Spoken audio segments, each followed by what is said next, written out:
अस्सलामुअलैकुम दोस्तों, कैसे हैं आप सब। मैं आप सबको यूट्यूब चैनल इंग्लिश लिटरेचर पे वेलकम कहती हूँ।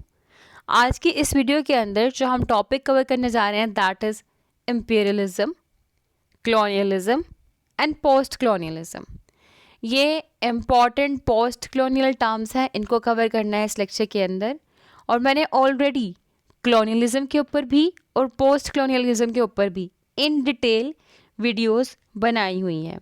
अगर आपने वो लेक्चर्स नहीं सुने और अगर आपको उनको लिंक चाहिए तो मुझे बता दीजिएगा, मैं आपको कमेंट में दे दूंगी और आपको लिंक डिस्क्रिप्शन में मिल जाएगा। क्लियर? तो एनी हाउ टाइम को वेस्ट किए बगैर जो हमारा आज का लेक्चर हम करते हैं शुरू। पहले बात करते हैं एम्पेरियलिज्म के बारे में कि व्हाट इज़ एम्पेरियलिज्म, क्या है एम्पेरियलिज्म। सिंपल, एम्पेरियलिज्म एक आइडिया है, यानी पहले एक आइडिया आता है, फिर उसकी प्रैक्टिस की जाती है, फिर उस प्रैक्टिस के बाद क्या आउटकम हुआ, ठीक है, क्या रिजल्ट हुआ वो सामने आता है। ऐसे ही है ना। तो जो हमारे पास आइडिया है वो एम्पिरियलिज्म है। तो बेसिकली एम्पिरियलिज्म इज आइडियोलॉजिकल कॉन्सेप्ट।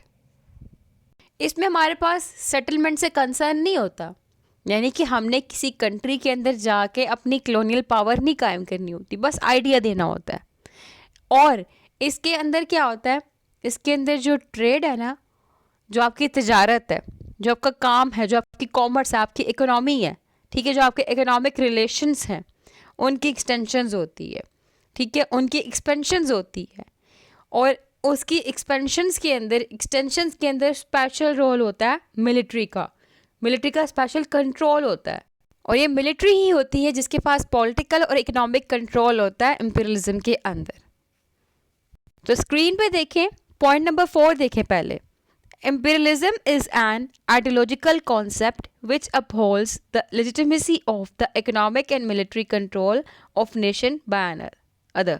ठीक है, तो ये इसकी प्रॉपर डेफिनेशन है। तो इन शॉर्ट इम्पीरियलिज्म क्या है, एक आइडियोलॉजिकल कॉन्सेप्ट है अपने ट्रेड्स को एक्सटेंड करने का, ठीक है, अपनी कॉमर्स को एक्सटेंड करने का। अब कॉलोनियलिज्म क्या है, प्रैक्टिस है आइडियोलॉजी की। आइडिया आ गया, कहाँ से आया, इम्पीरियलिज्म से आया, अब उसकी प्रैक्टिस है।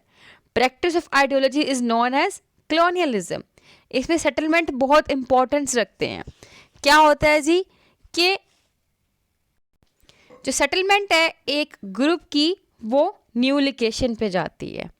इसमें पार्टिकुलर हिस्टोरिकल मैनिफेस्टेशन होती है इम्पीरियलिज्म की, specific to certain places and times. ठीक है, तो हम कह सकते हैं कि colonialism however is only one form of practice from the ideology of imperialism.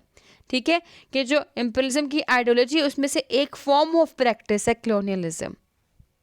और अगर हम ब्रॉडर लेवल पर बात करें तो फिर ये क्या बन जाता है, प्रैक्टिस क्या प्रैक्टिस हो रही होती है।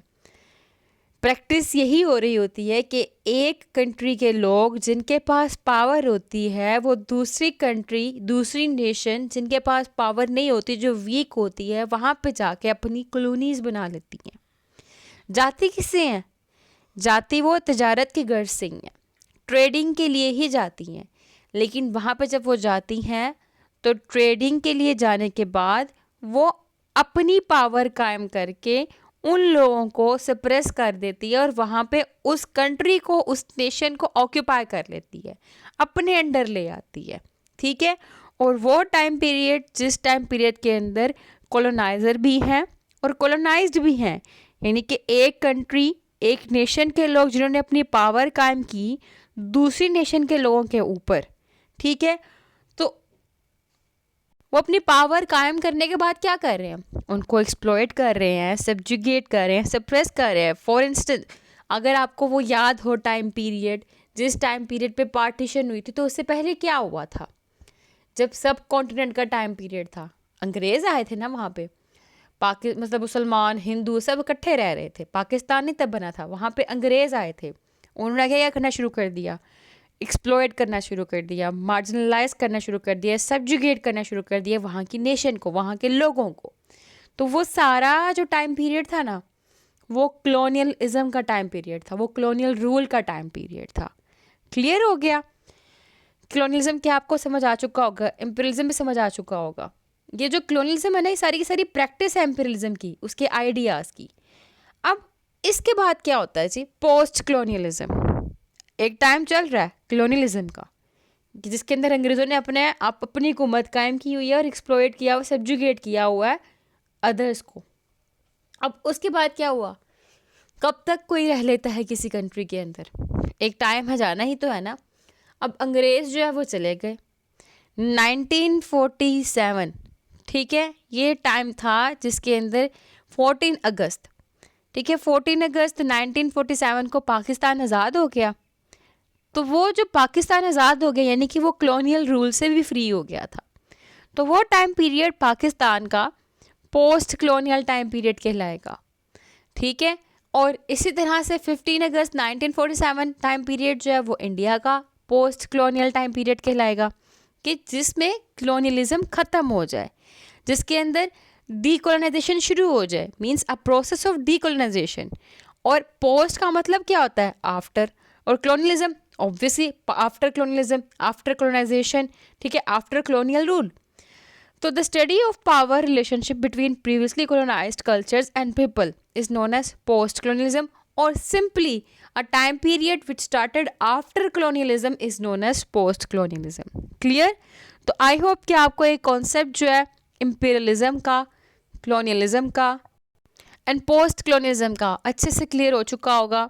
Thank you for watching this video पसंद आए वीडियो को लाइक भी करिएगा, कमेंट में अपना ओपिनियन भी शेयर करिएगा, हमारे चैनल को सब्सक्राइब करना मत भूलिएगा। Stay tuned with us. अल्लाह हाफ़िज़।